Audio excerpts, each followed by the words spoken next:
नमस्कार, प्रणाम। हम हैं आपके भाई, आपके दोस्त प्रवीण मिश्रा बुलबुल। देखिए, बिहार के नियोजित शिक्षकों को लेकर एक अहम खबर आ गए हैं। बर्दाश्त नहीं हो रहा है। मैंने बार बार कहा, नियोजित इज द बेस्ट, नियोजित इज द बेस्ट, नियोजित इज द बेस्ट।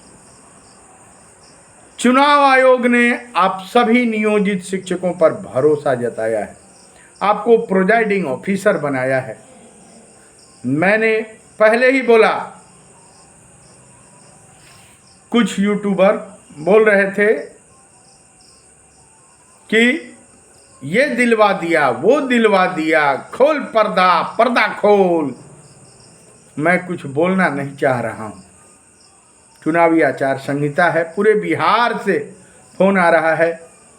भाइयों का कहना है कि आप ही ने विशिष्ट शिक्षकों को दिलवा दिया, आप कुछ दिन बोलना बंद कर दीजिए। मैंने बोलना बंद कर दिया। आज मैं कुछ बोलना नहीं चाहता हूं, बस लोकतंत्र का महान पर्व है, सब लोग खुश रहें, छठ सब लोग बढ़िया से मनाएं। कुछ भाई लोग, मान लीजिए शिक्षक ही हैं, गंदा नाला में कूद गए, हम उनको कुछ कह नहीं रहे हैं, परिवार के ही सदस्य हैं, लेकिन उन लोगों को तो मिल गया था। अभी 1-2 दिन में होना है, भुगतान भी हो जाएगा। और जिन लोगों को जो मिल गया था, मैंने कहा कि मिठाई बांटिए, उसे भी ज़्यादा पैसा मिल गया हो तो बोलेरो स्कॉर्पियो खरीदिए, उससे भी ज़्यादा पैसा हो तो हेलीकॉप्टर खरीद लीजिए, ड्यूटी आइए। मान लीजिए आप भी शिक्षक ही हैं, आप तो गंदा नाला में कूदे थे, तो हम सही बात बोल देते हैं, इसीलिए बुरे हैं। हम कहते हैं कि नियोजित इज द बेस्ट, नियोजित इज द बेस्ट, नियोजित इज द बेस्ट। मैं कुछ भी बोलना नहीं चाह रहा हूँ। HRMS से एक मैसेज आया है, मुझे बर्दाश्त नहीं हो रहा है। पूरे बिहार से सभी दोस्तों का, मित्रों का लगातार फोन आ रहा है कि सर आप कुछ बोलिए मत, आप ही ने उन विशिष्ट शिक्षकों को ये दिलवा दिया, वो दिलवा दिया, ये दिलवा दिया। मैं तो खुश था, मैं अब बोलना बंद कर दिया हूँ। मैं एकदम अब साइलेंट, चुपचाप हूँ। और नियोजित भाइयों को आज भी कह रहा हूँ, कल भी कह रहा था कि नियोजित इज द बेस्ट। बिहार में 2 ही प्रकार के शिक्षक हैं। चुनाव आयोग जिनको अपना माना है, प्रोजाइडिंग ऑफिसर बनाया है, उन नियोजित शिक्षकों को प्रोजाइडिंग ऑफिसर बनाया है। सहायक शिक्षक जो BPSC 94 बैच के हैं, जो सहायक शिक्षक हैं, जो नियमित हैं, जो अनुकंपा वाले हैं, 34,500 वाले हैं, वो सहायक शिक्षक हैं। और जो नियोजित शिक्षक हैं वह नियमित शिक्षक हैं। इनका वेतनमान है, जिनका ग्रेड पे है और 7th पे कमीशन का लाभ मिलता है इनको। जो सहायक शिक्षक हैं उनको भी 7th पे कमीशन का लाभ मिलता है, इनका ग्रेड पे है। नियोजित शिक्षकों का फिर एक बार बताना चाहेंगे कि ग्रेड पे है, 2000 आपका ग्रेड पे है, आप सबसे सुरक्षित हैं, अच्छे हैं। वेतनमान है आपका 5200 से 20,200 का वेतनमान है आपको मिला हुआ। यह इसको वेतन संरचना कहा जाता है। HRMS तो HRMS देखिए, एक्सिस बैंक के कर्मचारियों का HRMS है, प्रान नंबर है। ये जो HDFC बैंक है उसमें भी प्रान नंबर है, HRMS है। लेकिन ग्रेड पे वेतनमान उनका भी नहीं है। मैं कहना चाहता हूं, बताना चाहता हूं, मैं किसी को नीचा ऊंचा दिखाने की बात नहीं कर रहा हूं। बहुत बातें कह दिए, उसका उल्टा रिएक्शन है, लोग उल्टा का पुल्टा कहते हैं। जिनको मिल गया वो मिठाई बांटिए। अभी एक बर्दाश्त नहीं हो रहा है, पूरे बिहार से तमाम दोस्तों का फोन आ रहा था कि आपको एकदम चुपचाप लगा जाना है। बर्दाश्त नहीं हुआ तो आज मैं फिर कुछ देखे, लगातार वायरल हो रहा है। एक HRMS से ईमेल आया हुआ है, उसमें लिखा हुआ है कि HRMS पर किसी भी प्रकार का DA की बढ़ोतरी या HRA की बढ़ोतरी नहीं होगी, क्योंकि इसलिए नहीं होगी कि इन सभी शिक्षकों का 7th पे कमीशन 7वां वेतनमान का लाभ जिन्हें नहीं मिलता है उनको HRMS पर 50% से 1% भी DA नहीं बढ़ेगा, HRA नहीं बढ़ेगा। तो वही ढाक के 3 पात, मिल गया मिल गया मिल गया मिल गया तो मिठाई बांटी। अब मैं कुछ भी बोलना बंद कर दिया हूँ। हाँ, अपने नियोजित भाइयों को कहूँगा कि जो चुनाव आयोग है, इस लोकतंत्र के महान पर्व को आप लोग एकदम आस्था से, विश्वास से, शांतिपूर्वक यह चुनाव संपन्न करा लीजिए। आप स्तंभ हैं, आप पर चुनाव आयोग ने भरोसा किया है। आप पर जो भी आता है, कोई भी सरकार आती है तो आप पर भरोसा करती है, क्योंकि आप वेतनमान वाले शिक्षक हैं, ग्रेड पे वाले शिक्षक हैं। नियोजित कभी भी सुरक्षित था, सुरक्षित है, सुरक्षित रहेगा। नियोजित इज द बेस्ट, नियोजित इज द बेस्ट। फिर कह रहा हूँ कि नियोजित इज द बेस्ट। आप किसी के, कोई आपको असंतुष्ट कर रहा है, बार बार आपको कोई नीचा दिखा रहा है, बार बार कोई कुछ कह रहा है, आप उसके चक्कर में ना पड़े।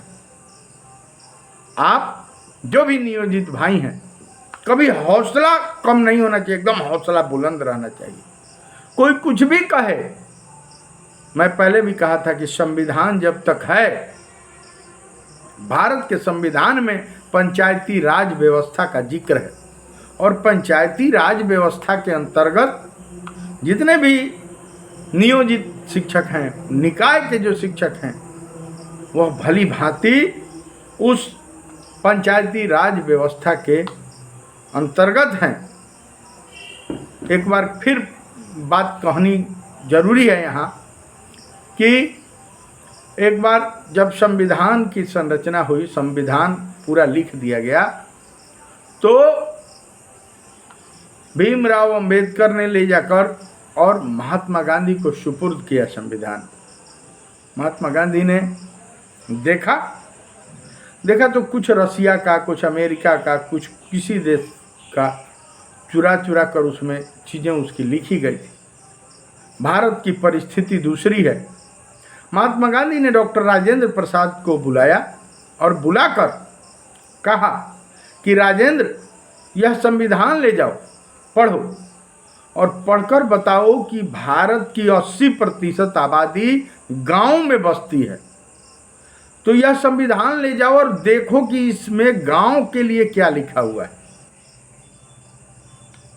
डॉक्टर राजेंद्र प्रसाद ले गए और रात दिन एक करके पढ़ते रहे। दूसरे दिन लौटे, बोले कि महात्मा गांधी के पास आए, बैठे, वह चरण छुए। महात्मा गांधी बोले, राजेंद्र आ गए, पढ़ा नहीं क्या तुमने संविधान को? बोला कि सर पढ़ लिए। बोला बड़ी जल्दी पढ़ लिए एक एक चीज? बोला हाँ हजूर पढ़ लिए। क्या पढ़ा? डॉक्टर राजेंद्र प्रसाद ने जो बात कही, महात्मा गांधी का रूह कांप गया। उन्होंने कहा कि इसमें तो गांव की चर्चा ही नहीं है, इसमें पंचायत का चर्चा ही नहीं है। महात्मा गांधी ने कहा कि भारत एक ऐसा देश है जिसकी 80% आबादी गांव में बसती है। भारत देश का आत्मा गांव है, पंचायत है, उसका चर्चा नहीं है। इस संविधान में क्या लिखा गया है? चर्चा होने लगी कि कुछ दूसरे देश से, कुछ अमेरिका से, कुछ जर्मनी से, कुछ रसिया से, इसमें जो वहाँ के देश का चीज़ है वो इसमें रखा गया है। महात्मा गांधी ने तुरंत आदेश दिया कि इसमें पंचायती राज व्यवस्था का जिक्र होना चाहिए। तो तत्काल प्रभाव से भारत के हिसाब से पंचायती राज व्यवस्था बनाया गया और उसके लिए अनुच्छेद बनाए गए। पंचायती राज व्यवस्था के अंतर्गत केंद्र से, सेंट्रल गवर्नमेंट से इस पंचायत के लिए फंडिंग होती है। एक स्वायत्त संस्थान है पंचायती राज व्यवस्था। जो निकाय के शिक्षक हैं वह पंचायती राज व्यवस्था के अधीन आते हैं। पंचायती राज व्यवस्था में कोई भी सरकार आ जाए, कुछ भी आ जाए, डायरेक्ट इन नियोजित शिक्षकों को कुछ नहीं कर सकती है। हाँ, अगर नियोजित शिक्षकों पर कोई आरोप है, वे धरना कर रहे हैं, वे प्रदर्शन कर रहे हैं, अपनी मांग कर रहे हैं, तो कोई भी सरकार ये कर सकती है कि अनुशंसा कर सकती है। आपका सचिव जो होता है, पंचायत का सचिव, वह आपका नियोजन इकाई का सचिव है। वह आपका जो भी निकाय के लोग हैं, जो भी नियोजित शिक्षक हैं, उस निकाय का मालिक होता है वो। प्रखंड विकास पदाधिकारी को कोई भी सरकार पत्र लिख सकती है, डायरेक्ट कार्रवाई नहीं हो सकती। यह पंचायती राज व्यवस्था का एक खूबसूरत चेहरा है, एक खूबसूरती है। जो भी नियोजित शिक्षक हैं वो आवरण से ढके हुए हैं, वह पंचायती राज यानी नियोजन इकाई के आवरण में है। किसी भी प्रकार से अगर कोई हमला करता है तो यह नियोजन इकाई उस माँ के आंचल की तरह है कि एक छोटा बच्चा माँ की आंचल में जाकर छुप जाता है, तो यह पंचायती राज व्यवस्था माँ का आंचल है। और कोई भी दुश्मन, कोई भी आतताई अगर आएगा दौड़े दौड़े तो पहले माँ को मारेगा। माँ जब तक जिंदा रहेगी तब तक पंचायती राज व्यवस्था जब तक जिंदा रहेगा, जब तक यह नियोजन इकाई जिंदा रहेगी, तब तक माँ के आंचल को कोई फाड़ नहीं सकता जब तक माँ जिंदा है। पंचायती राज व्यवस्था जब तक जिंदा है, नियोजन इकाई आपकी जिंदा है, तब तक कोई भी आपको सस्पेंड डिसमिस नहीं कर सकता। यह पंचायती राज व्यवस्था का एक सौंदर्य है, खूबसूरती है। आप कहते हैं कि पंचायती राज व्यवस्था छोड़ दिए। बहुत सारी बातें नहीं कही जा सकती हैं, बस यही कहना है। आज HRMS पोर्टल पर आंखें खुल गई होंगी। बहुत सारे लोग कह रहे थे कि मिल गया मिल गया। इस आचार संहिता में भी लोग खुशियां बांट रहे थे, अबीर लगा रहे थे, गुलाल लगा रहे थे। गैल माघ दिन 29 बाकी।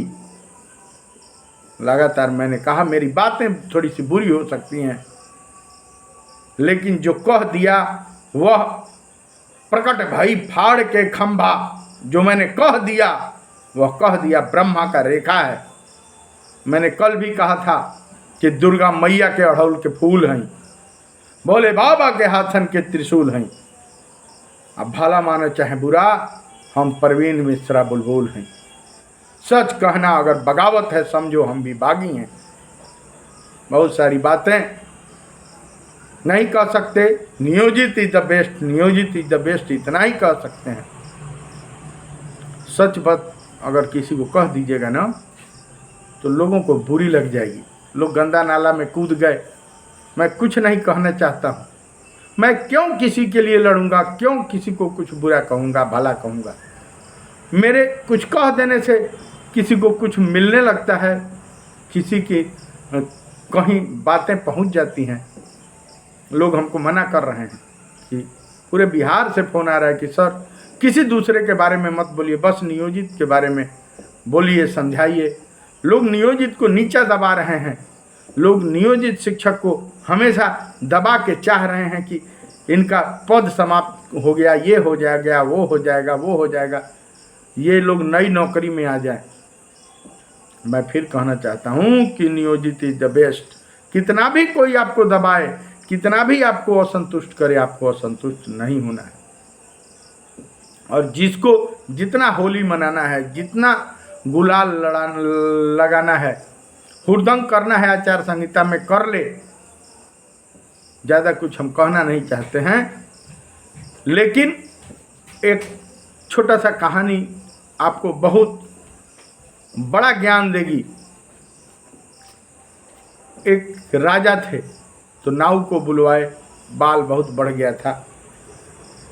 राजा ने नाऊ को बुलवाया और कहा कि नाऊ यहाँ आओ। आया, पास में आया, बोले कि नाऊ हमारे सर का बाल गिन कर बताओ कि कितने बाल हैं हमारे सर में। नाऊ बड़ा सोच में पड़ गया कि बाल कैसे गिनूंगा। राजा बोला कि अगर गिन कर नहीं बताया तो आज तुम्हारा सर कलम होगा। नाऊ ने बड़ी चालाकी से एक जवाब दिया कि हुजूर, बाल को काट के आपके सामने गिरा रहा हूं, आप गिन लीजिए कितने बाल हैं। बहुत सारे मित्र हैं, बहुत सारे भाई हैं, मैं नाम नहीं लेना चाहता हूं। अच्छी बात कह दूंगा, जो नियोजित शिक्षकों को दबा रहे हैं, कह रहे हैं कि यह पद समाप्त हो जाएगा, ये हो जाएंगे, ख़त्म हो जाएंगे, तो कुछ नहीं मिलेगा, 25% नहीं मिलेगा, उनको हम बताना चाहते हैं वो लोग लगातार नियोजित शिक्षकों को नीचा दिखा रहे हैं। मैं कह रहा हूँ नियोजित इज द बेस्ट। और जो लोग मिठाइयाँ बांट रहे हैं, जो लोग, अभी तो HRMS का जो मैसेज आया है वो बहुत छोटा चीज़ है, सब मिठाइयाँ बांट रहे हैं, वो समझ में आएगा। मैं कुछ भी बोलना नहीं चाहता हूँ, नियोजित को आप नीचा दिखा रहे हैं। हमारे यहाँ भोजपुरी में एक कहावत है कि हौसले घर बसेला। कभी नियोजित को असंतुष्ट नहीं होना है। राजा ने, नाऊ ने जो राजा से कहा कि अब बाल काट रहे हैं, गिर रहा है जमीन पर, खुद ही गिन लीजिएगा, वही हाल नहीं हो गया तो समझ में आएगा। मैं कुछ कहना नहीं चाहता हूँ। सब लोग खुश रहिए। HRMS का जो मैसेज आया हुआ है उसको ज़्यादा से ज़्यादा शेयर कीजिए। बहुत सारे लोगों को मेरी बातें बुरी लगेंगी, क्योंकि सच कहना अगर बगावत है, समझो हम भी बागी हैं। बाकी कुछ नहीं कहूँगा। नियोजित इज द बेस्ट, नियोजित इज द बेस्ट। आचार संहिता है और जो भी चुनाव आयोग है वह नियोजित शिक्षकों को सर्वोपरि मान रहा है। आप सर्वोपरि हैं, आप प्रिजाइडिंग ऑफिसर हैं। प्रिजाइडिंग ऑफिसर के रूप में आप अच्छे से काम कीजिए। चुनावी लोकतंत्र का महान पर्व विधानसभा इलेक्शन 2025 को शांतिपूर्वक हर हाल में संपन्न कराइए। बिकॉज नियोजित इज द बेस्ट, नियोजित इज द बेस्ट। चलिए, ज़्यादा से ज़्यादा अपने सारे भाइयों में, नियोजित भाइयों में इस खबर को प्रेषित कीजिए, शेयर कीजिए, ताकि हर खबर आपको आप तक पहुंच सके। सब्सक्राइब कीजिए इस चैनल को। दीजिए प्रवीण मिश्रा बुलबुल को इजाज़त। ऐसा कुछ विशेष खबर लेकर आएंगे। तब तक HRMS का जो मैसेज आया है, ईमेल आया है, वह भी देखिए और बहुत सारी चीज़ें, आंखें खुल जाएंगी धीरे धीरे। राजा का जो बाल है वह सामने गिरेगा, वो खुद ही काउंट करेगा। चलिए, बने रहिए, शेयर कीजिए, सब्सक्राइब कीजिए। बहुत बहुत धन्यवाद।